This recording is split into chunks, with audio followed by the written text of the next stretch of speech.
You won't believe what was found in Joe Martin's garage. I'm Joe Martin. Rusty relics, It's straight down, Joe. We're lined up pretty. broken dreams, and the heartbeat of American craftsmanship. In a quiet Texas town, Joe Martin turns forgotten junk into rolling works of art.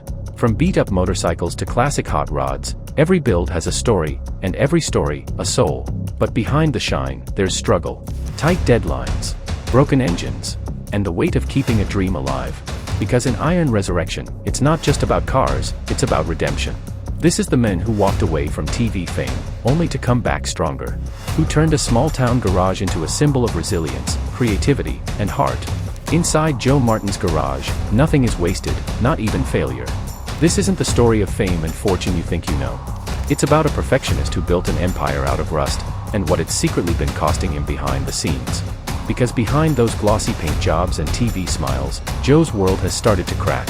And what's hidden inside his garage might just reveal everything.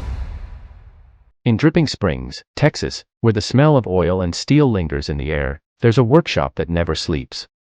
It's not a factory. It's not a studio. It's a living, breathing machine, powered by one man's obsession with getting it right. Joe Martin doesn't just build cars. He resurrects them. Before Iron Resurrection ever hit television, Joe was already a legend in underground circles, a builder known for precision, patience, and that rare ability to turn decay into beauty. He started with nothing but hand tools, an old welder, and a belief that craftsmanship still mattered in a world that had forgotten it. Back in the early 1990s, Joe and his brother Jason Martin founded Martin Brothers Customs, a small Texas-based workshop specializing in custom motorcycles and one-of-a-kind hot rods. Their work stood out, not because it was loud or flashy, but because every curve, every weld, and every inch of chrome had purpose. While other builders chased TV fame, Joe quietly perfected his art in the background. That all changed in 2004, when Discovery Channel's Biker Build-Off came calling. Joe Martin stepped into the spotlight, and walked away a winner. It was his first taste of fame, but he didn't let it consume him. As Joe told Fuel Curve, "I'm just a guy who likes to make things with my hands. The cameras don't change who we are, they just happen to be here." But even the best craftsmen can't escape the storm. When the global recession hit in 2008, luxury custom builds became a dying art. Clients vanished. Orders stopped. And for the first time in years, the lights in Martin Brothers Customs went dark. It was a painful ending, or so it seemed. Joe vanished from the TV scene, his shop silent, his tools gathering dust. But behind those closed doors, he wasn't done. He was rebuilding, in silence, from the ground up. Years later, in 2016, Joe returned.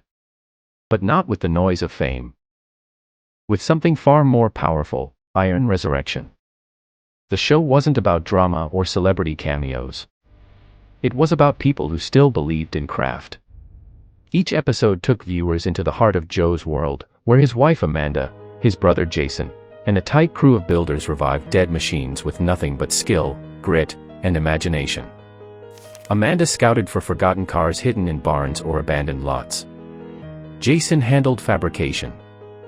And the team, including fan favorites Shorty, Pampa, and Shag, made the impossible happen, one bolt at a time. Their chemistry was real, their passion undeniable.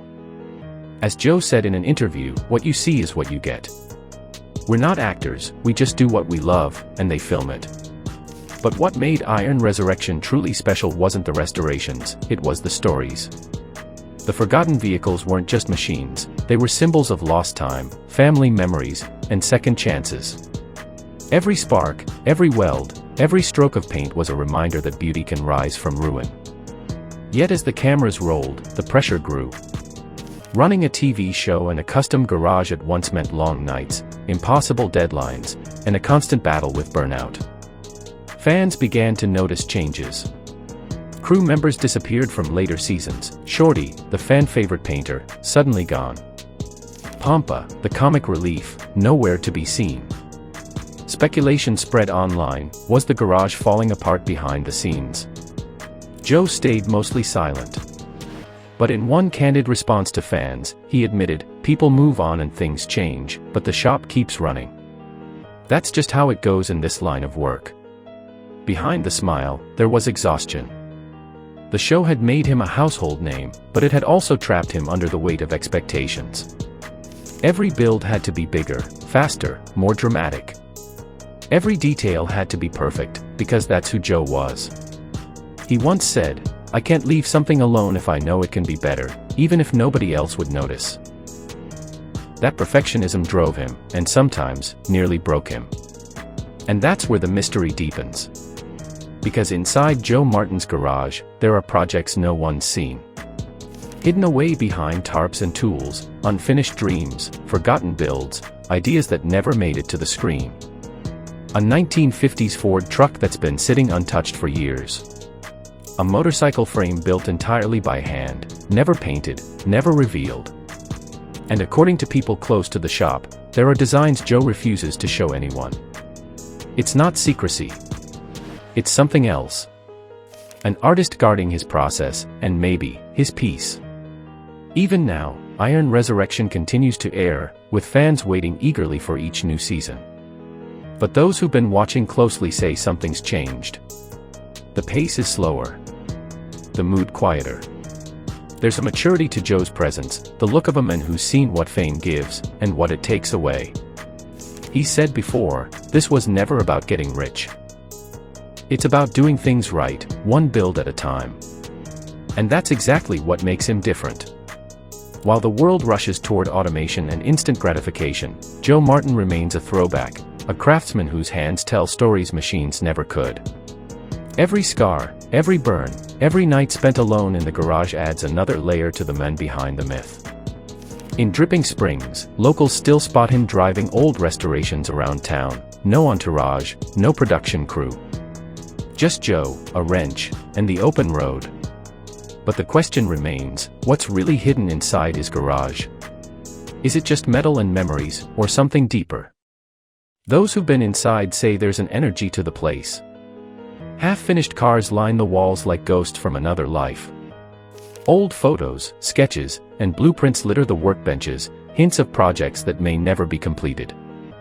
And somewhere in the corner, covered in a dusty tarp, sits a custom motorcycle Joe began over a decade ago, a build he once called, "the one I'll finish when I figure everything else out." No one's seen it since. Maybe that's the secret.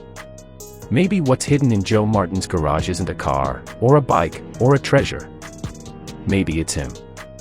The part of himself he keeps out of the spotlight. The perfectionist who can't rest.